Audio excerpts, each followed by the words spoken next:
আজকে বিক্রি হয়েছে না? বেতন বিক্রি হয়েছে না? কত টাকার বেচছেন? 900। সারাদিন কত টাকার বিক্রি হয়? কত টাকার নিয়ে বাড়ান? 8-7 কেজি, 7 কেজি 8 কেজি বিক্রি হয় কতটুকু? 5 কেজি 6 কেজি বিক্রি হয়। কোথায় আপনার বাড়ি?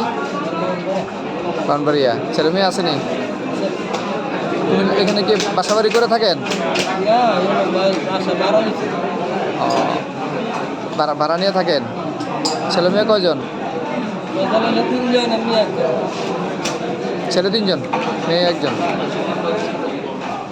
আচ্ছা ঠিক আছে জি।